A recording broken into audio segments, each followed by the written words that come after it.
নমস্কার বন্ধুরা, motion media YouTube চ্যানেলের পক্ষ থেকে আপনাদের সকলকে জানাই স্বাগত।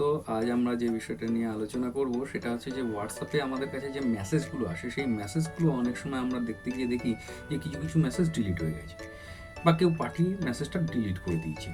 এটা হয়তো সে স্বইচ্ছাও করতে পারে বা ভুলবশতও করতে পারে। অনেক সময় মানুষকে ফরওয়ার্ড করতে গিয়ে মেসেজটা ডিলিট ভুল জায়গায় পাঠিয়ে দেয়, তাই জন্য সে ডিলিট করে দেয়। আবার অনেক সময় দেখা যায় যে কিছু ভুল লিখে ফেলেছে, তার জন্য সে ডিলিট করে দিয়েছে। তো এই ডিলিট হয়ে যাওয়া মেসেজগুলো আমরা কীভাবে আবার পুনরায় দেখতে পারবো, সেই নিয়ে আজকে আমরা আলোচনা করব। তো ভিডিওটি শুরু করার আগে আপনাদের কাছে একটি অনুরোধ রইল, যদি চ্যানেলটিতে নতুন হয়ে থাকেন তাহলে অবশ্যই একটি করে লাইক এবং সাবস্ক্রাইব করে দিয়ে নোটিফিকেশান আইকনটা ক্লিক করে দেবেন। তাহলে পরবর্তীকালে যে নতুন ভিডিও আপলোড হবে সেই ভিডিওটি আপনার কাছে দ্রুত নোটিফিকেশানটা পৌঁছে যাবে। আর যদি চ্যানেলটিতে পুরনো হয়ে থাকেন তাহলে অবশ্যই ভিডিওটি শুরু থেকে শেষ পর্যন্ত দেখুন, কারণ ভিডিওটি একটি গুরুত্বপূর্ণ ভিডিও হতে চলেছে। তাহলে চলুন ভিডিওটি শুরু করা যাক। হ্যাঁ, তো বন্ধুরা, আমরা এখন মোবাইলের স্ক্রিনে চলে এসেছি। এবার আমরা দেখব যে হোয়াটসঅ্যাপে ডিলিট হওয়া মেসেজটা আমরা কীভাবে দেখতে পারবো। তাহলে চলুন দেখা যাক। আমরা ধরুন আমরা হোয়াটসঅ্যাপ করলাম কাউকে, এই যে দেখতে পাচ্ছেন যে আমি হাই লিখেছি, ঠিক আছে। তো এই হোয়াটসঅ্যাপটা আমার এখানে চলে এলো, এখানেও দেখুন হাই লেখা চলে এসেছে। এবার দেখুন, ধরুন মনে করুন আমি এই হাই লেখাটাকে ধরে আমি ডিলিট করে দিচ্ছি। দেখুন, ভালো করে দেখুন। তো এই লেখাটা আমি ডিলিট এখন করব, ডিলিট ফর এভরিওয়ান।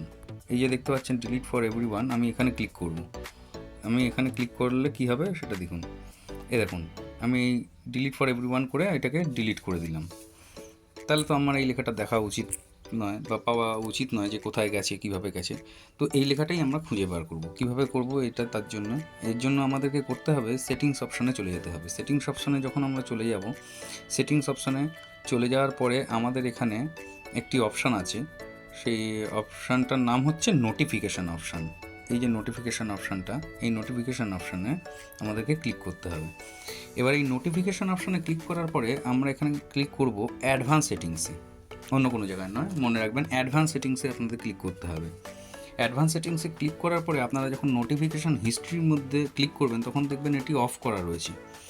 এই যে দেখছেন এটি অফ করা রয়েছে, তো এটিকে আমাদের করতে হবে চালু। তো আমরা দেখুন এবার এটিকে চালু করে দিচ্ছি। এই যে আমরা এটিকে চালু করে দিলাম। এবার আমরা ব্যাকে চলে যাব। ব্যাকে গিয়ে আমরা কি করব, সেই হোয়াটসঅ্যাপের মধ্যে চলে গেলাম। চলে যাওয়ার পরে এবার আমি কোনো মেসেজ এবার লিখলাম।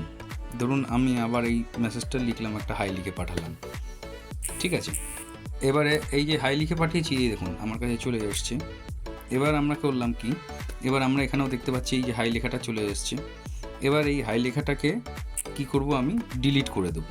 হাই লেখাটা আমি এখন ডিলিট করে দিচ্ছি। এই দেখুন, এই হাই লেখাটা আমি সোজাসুজি ডিলিট ফর এভরিওয়ানে ক্লিক করে দিলাম। দেখেছেন এখন এখানে কিন্তু হাই লেখাটা আর নেই।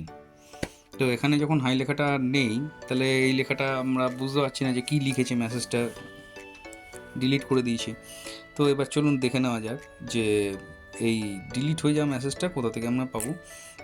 আমরা এই যে সেটিংসটা অন করেছি, ওই সেটিংসের ভেতর থেকেই আমরা এটা পাবো। এই যে নোটিফিকেশান হিস্ট্রিটা রয়েছে, এই নোটিফিকেশান হিস্ট্রির ভেতরে দেখুন আমি কিন্তু সেই ডিলিট যেটা হয়ে গেছিলো সেই অপশানটা কিন্তু আবার পেয়ে গেছি, বা সেই জিনিসটা যে কী লিখে আমাকে পাঠিয়েছিল সেই মেসেজটা, সেটা দেখুন কিন্তু এখানে আমি পেয়ে গেছি, আমার এখানে কিন্তু শো হয়ে গেছে।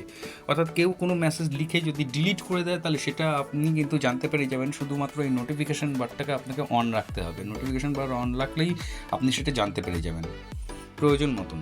তো এটিকে আপনি সবসময় অন রাখতেও পারেন, আবার কোনো সময় দরকার পড়লে তখন অন রাখতে পারেন। সাধারণত এটি অন রেখে দেওয়াটাই ভালো, কারণ আপনার ডিলিট হয়ে যাওয়া প্রত্যেকটা মেসেজকে আপনি এখান থেকে দেখতে পেয়ে যাবেন। তো আজকে ভিডিওটা কীরকম লাগলো অবশ্যই জানাবেন, আর একটি করে লাইক এবং সাবস্ক্রাইব করে দেবেন পরবর্তী নোটিফিকেশানটি পাওয়ার জন্য। ধন্যবাদ।